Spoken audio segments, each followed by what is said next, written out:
because I know you're on a tight time schedule, Jono, and we've got that's cool stuff to cover before you go. It'll be recorded anyway. Has the recording started? Yes, recording is on. Hello, YouTube. Yes. Great. So it'll be recorded anyway, so anyone who misses sort of the first 5-10 minutes can catch up. We will, at the end, we'll obviously have time for some questions, as always. Jono may have to go partway through that, but I'll still be here anyway for any questions. And as always, you can DM any of the admins, mods, or write in the group, and people will be more than willing to help. I will be looking away periodically because I've got my notes to talk about on the screen, so that's why, so I don't miss anything. This is the This is actually the first time I'm in the office doing an AMA, so it's nice to be here. I've got like a screen for my notes, and it's like because I've got 3 screens set up here. It's just so nice. I want to do them all from here from now on. In the chair. Focusing. Tommy, you should be there. What's going on? Look, can you see it? Be there. Yeah. I will join you. I will join you in your office for sure. Lodge. Right. So firstly, I just want to start off by saying thank you everyone for being so patient. Right. The delay hit a lot of people. It hit us a lot. You know, it's not something we wanted to do. It was very disheartening for a lot of people. I think anyone who, let's just be completely open and honest about it. Anyone who's been at all looking at the group saw an instant drop off in activity. Seeing a slight bleed in numbers. We have had people joining, but as a comparative, there's been more people leaving than joining, and that is the reality of it. No point shying away from it or trying to hide from it. That is what's happened. But what it has done, though, is, and this is how I feel, it's shown us how much support we actually have from our core community, which is actually the majority of you. In total, we've lost about 70 to 75 members in the last 3 weeks as a result of the delay. But you know, the fact that there's still 1,634 of us in here, I think is huge. And it's a huge testament to you guys as a community. And all it makes us want to do is work harder for you guys, right? Because it shows that you guys have got faith in us. You guys have got faith in what we're trying to do.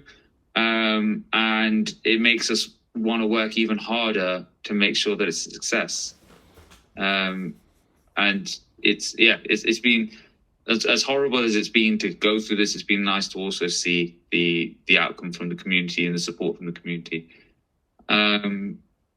We're going to go into a few things in today's AMA. We'll go through it somewhat quickly because I know we've only got about was it about 20 minutes, Jono, for you? 15 minutes? Yeah, just shy of 20 if I'm including like just literally shutting my laptop and running to the car. So we will rush through it somewhat. Then any questions, I'll be here anyway to continue it. Hami's going to stay on when I go, and I'll make sure that everything, this main chunk is recorded for everyone as well. So if you want to review it, it'll be on our YouTube channel tonight. Right. Okay. So utilities. Everyone's asking what update do we have about utilities? What are we doing? We've been brainstorming and thinking and, you know, broadening the picture of what we're trying to achieve. You know, there's a lot that we have in, you know, in sort of this conceptualization phase, but there are 3 things, particularly utilities wise, we want to talk about. We're not going to go back to the messaging app. That's already been discussed. Payment platform's already been discussed. One of them will be recapping the other utility we briefly mentioned at the end of the last AMA. And then there'll be 2 other ones we want to raise with you today. Again, there's more in conceptualization phase, but we don't want to mention them just yet to you. So we'll start off with just the recap on the other one that we mentioned about the reviewing of the tokens. I won't go into too much detail because it'll take too much time. But you can watch the last AMA where we went into more detail about what exactly we're planning on doing. But the only update to make on that is we listened to your guys' feedback and we've decided to change the pricing structure. We've severely cut the cost. So 6 months for that subscription is now half a BNB instead of what we initially discussed, taking on board what you guys said. And it will be for holders only. We're not going to open up to people who aren't holding the coin. We want to reward you guys for holding the coin as well. So That is the biggest change to that utility. We're still going to have the holders group, if you will, the people who are holding a higher portion of the coin, where we have other groups come and market to you. That's still planning to be there, but the main updates is the difference in the price and in the fact that it's holders only. What we'll do is, do you want to talk about the next one, the Drive one? You want to talk about the Drive one? That one, I'd say you're going to be that one. You're going to know more about. Like I know bits, but I feel like it would take me about 5 seconds to read it off, and then it'd be like, yeah, that's it. Right. So the other one to think about, guys, is more of a business solution, should we say, to start incorporating within crypto. It can be used personally as well. But if you imagine a Google Drive, right, style cloud-based file storage, file sharing system, but linked to blockchain. So instead of, for example, right now, when someone uploads a file, they share it by email address and whatever else. Now things are going to be linked. In our design and our concept of it, it will be linked to your wallet address. Okay, there will be links to, for example, your email address. You will still create usernames, but you'll link it to a wallet address, and you're signing in with your wallet is how you would sign in to your documents. That is the conceptualized plan right now. It can be subject to change. Okay, as we go through development, we may reflect on it and we may find a better system of putting it in, but this is what we are planning. You connect with your wallet, you allow access to files based off other people's wallets. So you don't share it to the other email addresses or allow access to email like you currently would. It's to wallet addresses. And there's a couple of reasons why we wanted to do this. It's going to be focused mostly towards crypto. Okay, as always, a lot of things we're doing is focusing mostly towards crypto. It allows for teams to be able to work together efficiently and share documents amongst their whole team and allow other people to edit, for example.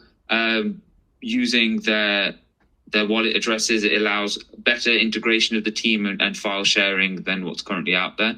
But the other reason is we want it to be able to be used more broadly and more widely by projects, right, with their holders. And an example of how we plan to do that is to integrate it with our system being the subscription type thing that we mentioned with regards to reviewing tokens, to allow the report to be shared on that drive and only to be shared with the wallets who are subscribed. You allow certain wallets to view it, and that provides that added level of security for a team to be able to dictate who they want to be able to access which file. And again, that will link in going in with the messaging app as well.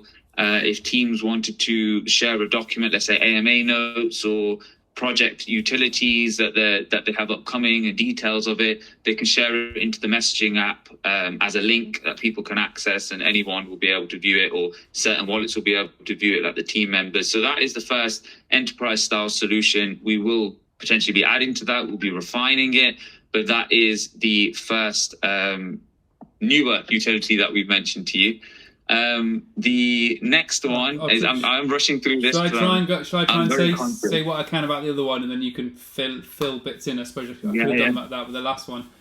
So the other one that we wanted to talk about is more of a sort of a utility that we found. Again, it's like, so we wanted to solve certain problems that we found ourselves, and we know others are, with being able to find crypto style services. For example, if you're trying to hire a dev, you'd be shocked by how many people actually come forward. Loads come forward, but actually finding a good quality one, knowing they're verified, knowing that they're not actually going to try and scam you, and all these different things. You don't know those things until you have to go through loads of them. So what we wanted to do is bring a solution that we can incorporate with our messaging app, where we have a Fiverr/Upwork style crypto utility. So it's for crypto, where people can find verified developers, verified people can maybe help with marketing, can help with loads of different things that you would need in a crypto business or anything to help along those lines. And it allows us to feel that you're safe with these people, because there is a certain level of verification with them. Is there anything else that I might have missed there as well? Yeah. So in essence, what John has said is absolutely correct. It's from our, like, everything we've done is from personal experience, and personally, you know, we faced plenty of scammers that we've had to sift through. So many people saying, I have this YouTube channel is my YouTube channel, and they point you to this huge influencer, and then it turns out that that's not them at all. But a lot of people fall prey to that kind of thing. So what our service would necessarily, we would not be verifying the ability of each individual. Okay, so let's make that clear. We're not going to be saying this guy's a better developer, this guy's a worse developer. What we will be doing, however, is validating that they are who they say they are. And so one of the main things, the problems at the moment, is that someone could scam you and get away with it. And, you know, if someone comes to you saying, I'm a developer on Telegram, all they have to do is then just delete their Telegram account. You've got no way of chasing them up afterwards. No one's scared of anything. No one cares about anything. Yeah. So what we would be doing is we would be, in essence, KYCing and doxing each, like, developer. If someone says they're a marketer, each one of them. If someone says they're in a YouTube channel, we will be taking them through validation to validate that is their YouTube channel. If someone says that, you know, they're anything, we'll be KYCing and auditing them. So that, KYCing and doxing them, so that if anyone tried to scam, or indeed did scam, and the person who got scammed could provide evidence of that scam to us, we would review it, we would have them KYC'd, we could make the relevant reports. It means that you'll have a safer area to find talent to help you in your project. And it's not just a case of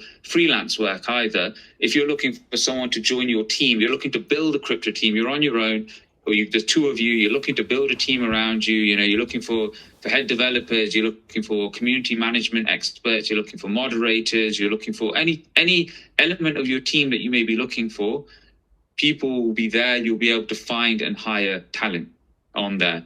That, again, you know, is doxed and KYC, is to provide that safe platform for teams to be able to find the next member of their team to guide them correctly. Again, like I said, we won't be validating their ability to do the job, but what we will be doing is ensuring that the person that you hire is not scamming, because they wouldn't get away with it even if they tried to do it. We'll be looking at implementing escrow-style payment systems in there as well, to allow teams, to allow the people paying for the service and the people providing the service to feel more comfortable about payment. Because another one is, you know, pay me half up front and then pay me the rest when it's completed. The person who's on one end, who's got to pay the half up front, is thinking you're just going to run away with my money.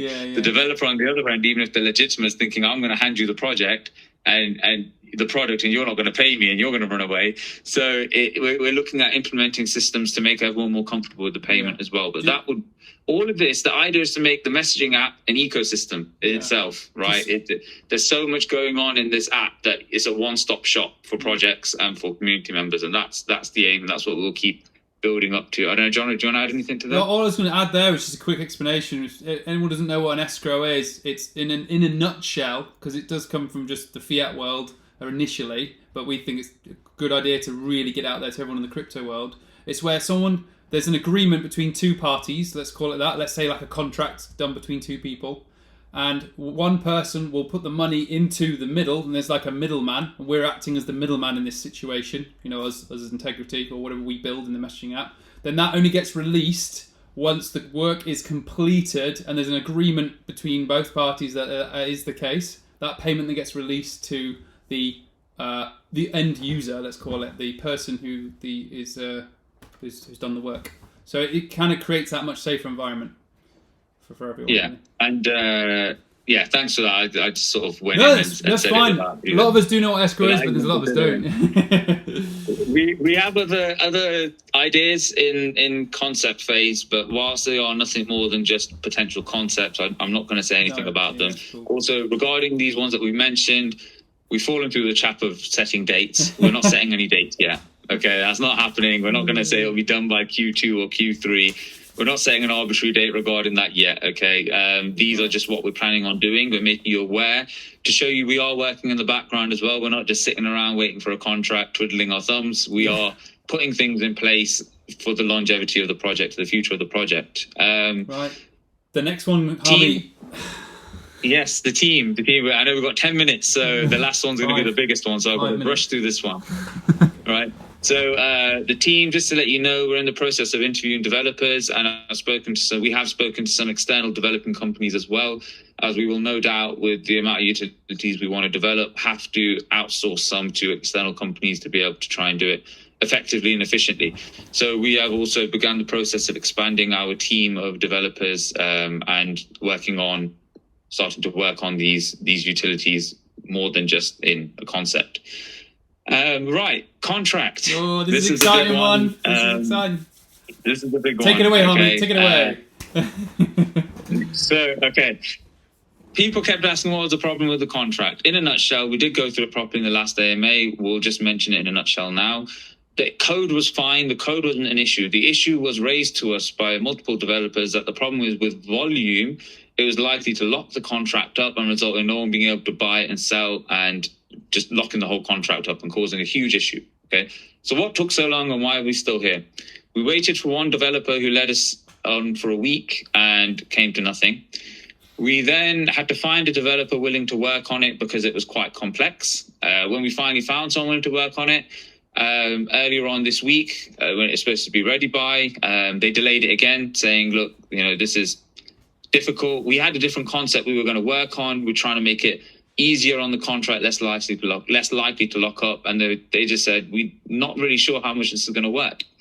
So we decided to make a change, and we'll explain the reason for the change and what the change is. Okay. Many coins, every coin, actually, I can't think of a single successful one who've incorporated locks in their contract has had a failed launch, right? And what I mean by failed launch is they've ended up having to turn off the locks that they had in there in the first place because it was resulting in errors when people were trying to buy, when people were trying to sell.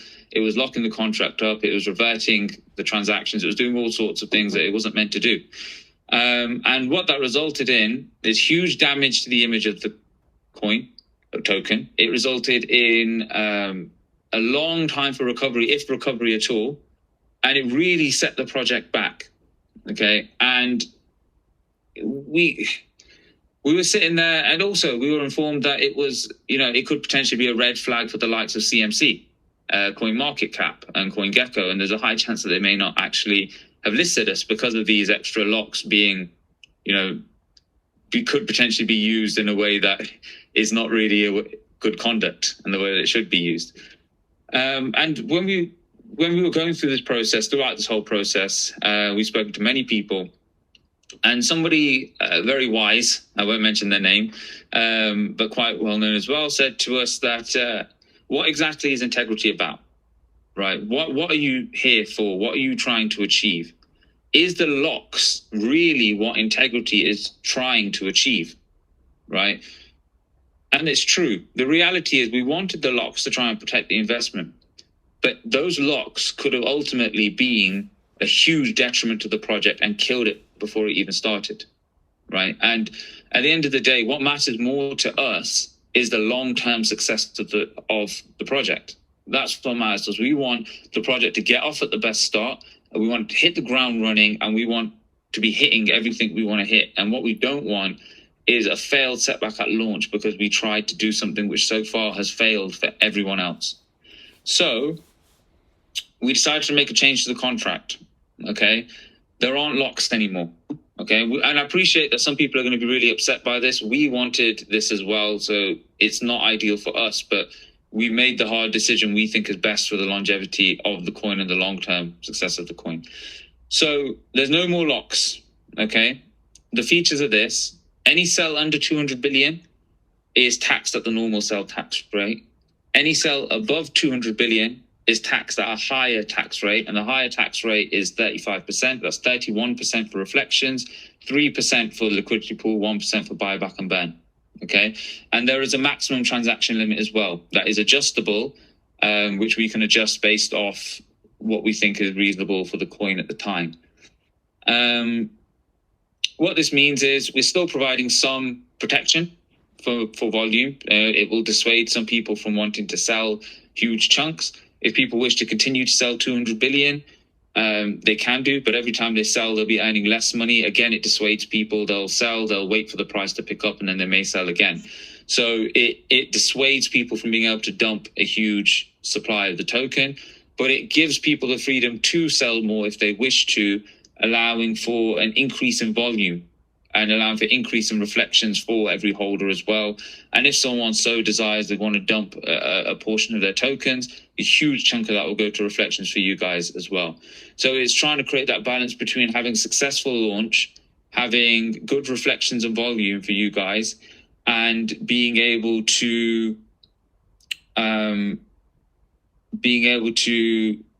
secure the integrity of the contract. And that's pun was not intended on that one, but yeah, that's the reasoning really. that's the reasoning really behind it. Do you want to add anything to that, Johnny? To be honest, just to reiterate what you're saying about what integrity is really about, we realised it was more about what we do, what actions we take, the team behind it, the community behind us, which so far have shown a lot of strength, and we really appreciate that. And what we do going forward, so what actions we take, how strong are our utilities? The coin is only as strong as the team behind it, and we kind of had to go back to that. We had to realise what it's all about, because we started really focusing on those locks and those little things to the point that was all me and Harmeet would be talking about, and it kind of like, well, we had to look back then, we had to reflect to go, God, that was a lot of time wasted, really. Like, it wasn't, because we got to a solution, but it was far too much energy spent on that at the time. And then we realised, after being told numerous times that there's likely to be problems, plus I even did my own little bit of research and looked at other coins and saw that they found out, even the ones that managed to implement things back later on, they'd actually had problems on launch as well. So even though they look fine now, they had to turn all that stuff off at the start. So we just went, you know what, let's make a really big decision here. And it was a big decision. It was a hard one, but we've done it. And I feel good about it, by the way, Harmeet. I feel good that we're pushing forward. Yeah. I mean, I think it's a bit of a double-edged sword for me. Like, it was something that I'd never wanted to get rid of, but equally, I think we made the right decision for the project, and that's what matters, really. Making the right decision for the project. 100%. Now, I know I'm very aware of John, who's got to leave in a minute. So this next one we're going to do very quickly, and then I'll be here for questions afterwards. So the last one is actually not many people, surprisingly, claimed their Sweet Widget spot. Not many people did, which is fine, because actually it's been a godsend. And the reason why is we've changed our pre-sale format. Hard cap's the same, okay, so don't worry about that. We've not changed the number of BNB. What we have decided to do is, on top of our private sale, like we said, anyone who has a pre-sale whitelist will also get guaranteed allocation, okay, of the 500 billion, not the 700 on private, but you will get guaranteed allocation. And that is courtesy of people not accepting their whitelist, meaning that we had the capacity to be able to offer this to you. This is a way of giving back to you guys who got the whitelist and who's been supporting us, throughout all of this delay. We were hearing your concerns about not being able to buy in. We were hearing all of that, and now we have the scope to be able to do that for you. Okay, so we want to do that for you. The exact figures of how many wallets that is and how many BNB that is and how it will work, we will announce through the official announcement channel. But that is something we wanted you guys to know, that if you have a whitelist, you will have guaranteed chance to buy your up to 2 BNB allocation. Okay, and we are also now planning to do a public pre-sale for the people who don't get whitelists through another launchpad. It won't be Pink Sale. Let me put that in exclamation marks. It will not be Pink Sale. But we will be looking at doing a public pre-sale for people who did not get an opportunity to get a whitelist to be able to buy in on a launchpad that will give us exposure and legitimacy as well. So that will be a huge marketing thing for the coin.